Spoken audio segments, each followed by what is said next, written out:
Welcome to this special throwback edition of the CSRM podcast.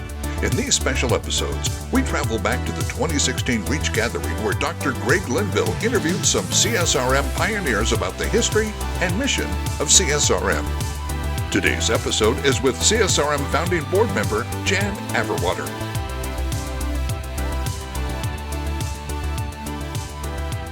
Welcome back. I'm here with Jan Averwater, and we're doing more of our CSRM interviews with our board and former board and staff. And we have just completed the REACHgathering 2016, and Jan was one of our co-conveners of our fitness ministry track there, which gives you all you need to know. Jan has been doing that for a while, and she was one of our foundational board members. You actually helped form it. Let's go back to that day, and then we'll come back to some of these other things. Jan, tell us what you remember about the forming of the CSRM board.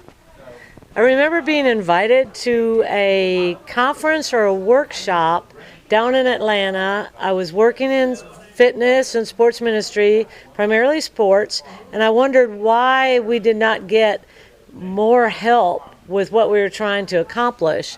So I went to that first conference, and as the conference was going on, those of us in church work kind of got together and said, man, there's no tracks that deal with our day-to-day stuff. There's things for parachurch, a lot of FCA, a lot of ISO, but we were kind of disappointed that there were not workshops to really help us get it off the ground.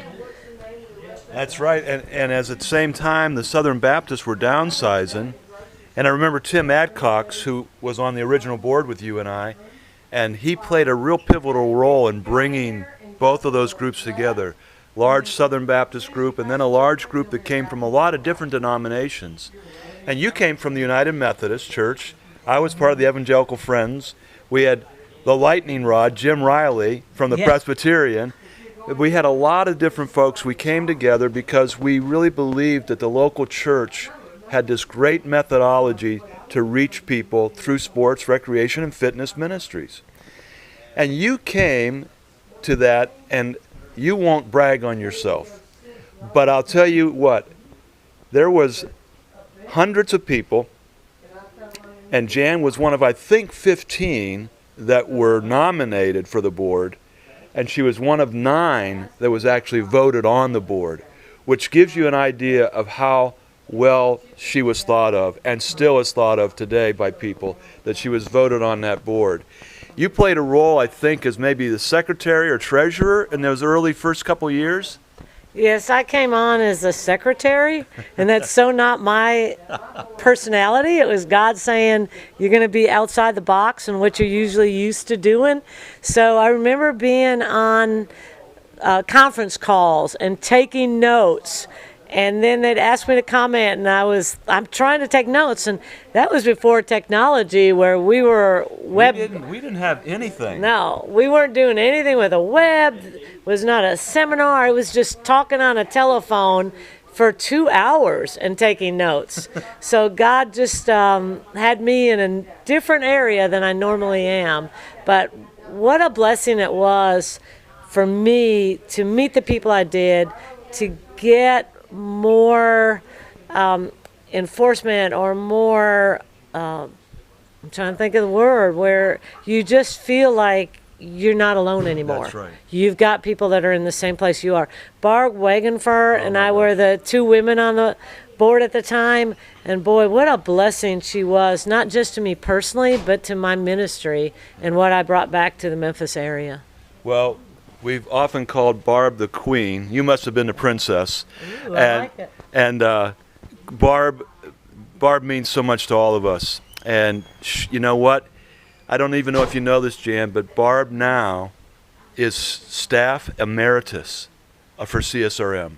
She just came on 2 months ago, and she's retired from her work after 20-some years at the Presbyterian Church. And she led, you and her have been the women that have been out in front leading in this movement, and we're glad that Barb's with us. And we have so much to, people say, Greg, you did this. You know what? I tell them all. Folks like you and Barb CSRM would not exist without you guys. So I do remember Jim Riley. I remember everybody, and Tim Adcox I got to see again at Reach. But I do remember in a meeting going, Greg, you're the one that needs to be head of this. You need to be the director. And I remember Greg looking at us going, one, I don't feel like I have what you need. He was so humble. And the other one was, and I've got so much going on, and all of us had younger kids, much younger kids then. But I remember him saying that, but it just was such a God-led thing that, Greg, you wound up taking it on, and I know it's got to be so hard on you sometimes. But when God calls you, you just got to open the door, and you got to be available to him. And you know what, Jan? I think the reason that I was actually then voted on as a president and then as the first staff person was because there were Presbyterians and there were Baptists and there were Methodists, and nobody knew what an evangelical friend was, so I was safe territory.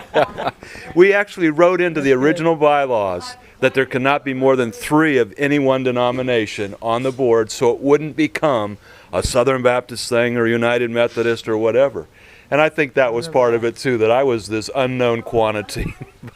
But thank you for that. And those really were some really halcyon days for us.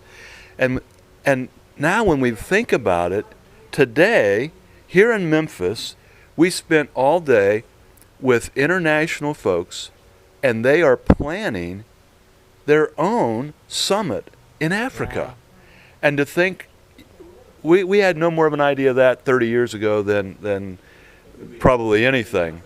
And I'm going to tell a funny story about you, because you talk about you were a secretary and you were a little bit out of your comfort zone.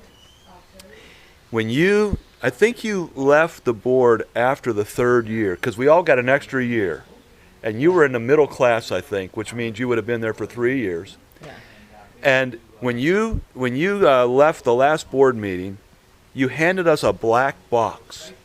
Now the black box was about this big. Oh, yeah. You remember that thing? I do. And it had every single note of every single thing we had in CSRM, and you handed it to us. We could no more get in our stuff in that today than, I mean, just think. Yeah. And you kept everything in that black box, and you handed it off. We actually kept that black box. It'll go in a vault someplace, and hey, that's where CSRM started all those years ago. But now bring us up to date. You have been doing your fitness ministry for how long? I've been at Christ Methodist for 25 years and started fitness after 23. And very interestingly enough, we started a 5K run 24 years ago, and I got the idea from going to CSRM.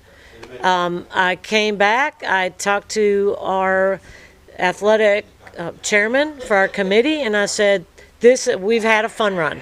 I said, we need to do more with it. We need to raise money for other ministries in the Memphis area. So we have raised thousands of dollars, and it was all from a CSRM, and I think you ran that that conference title that time.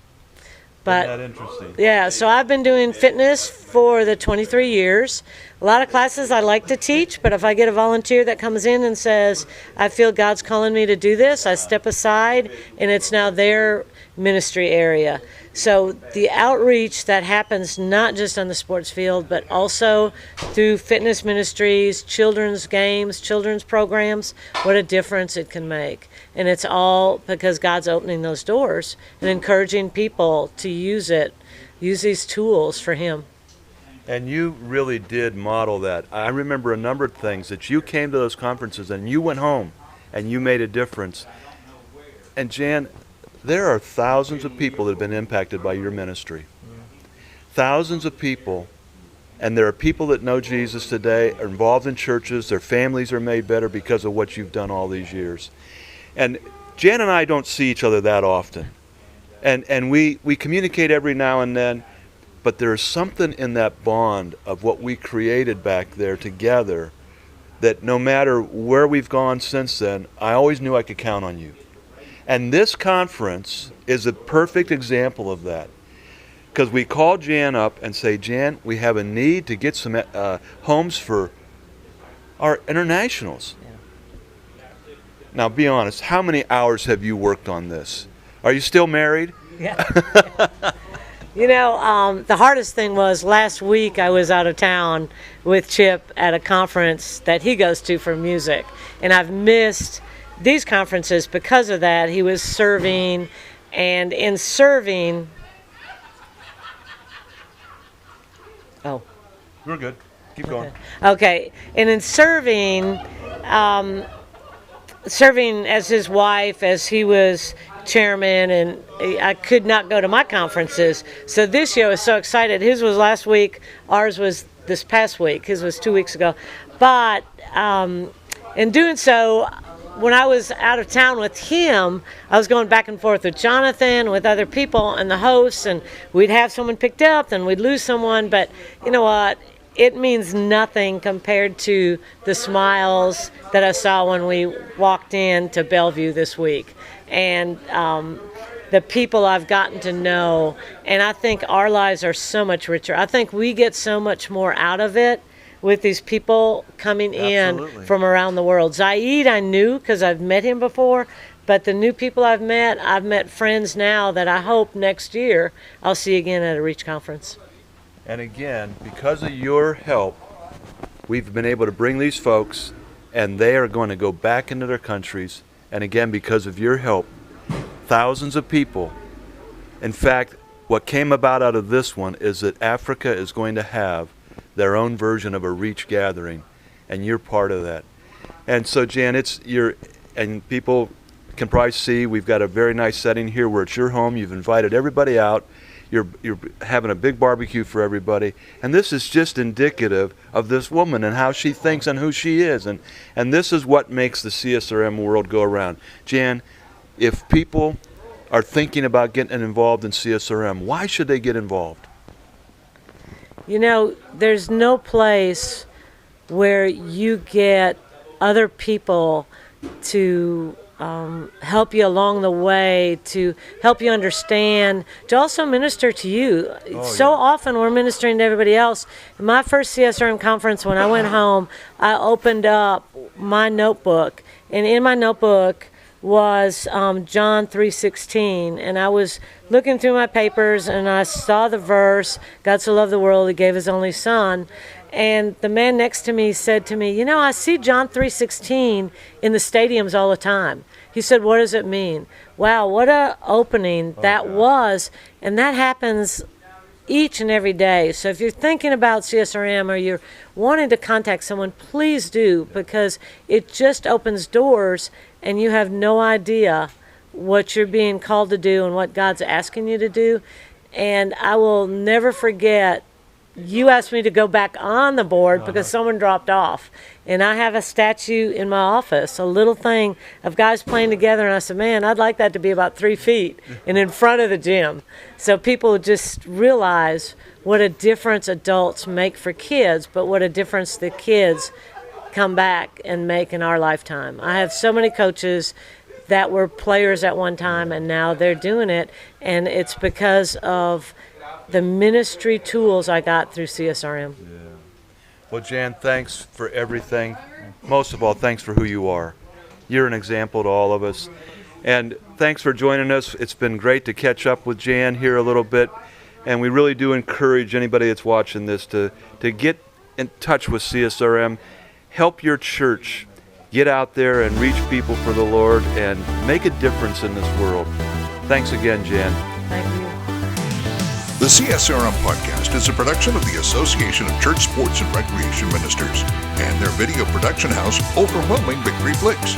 Dr. Greg Linville is the executive producer, and Andrew Fouts is associate producer and editor. For more information about CSRM, visit csrm.org. For more information about Overwhelming Victory, visit overwhelmingvictory.org. The CSRM podcast is the flagship member of the podcast network Overwhelming Victory Radio. For more information on Overwhelming Victory Radio or to listen to our partner podcasts, visit overwhelmingvictory.org/OV Radio.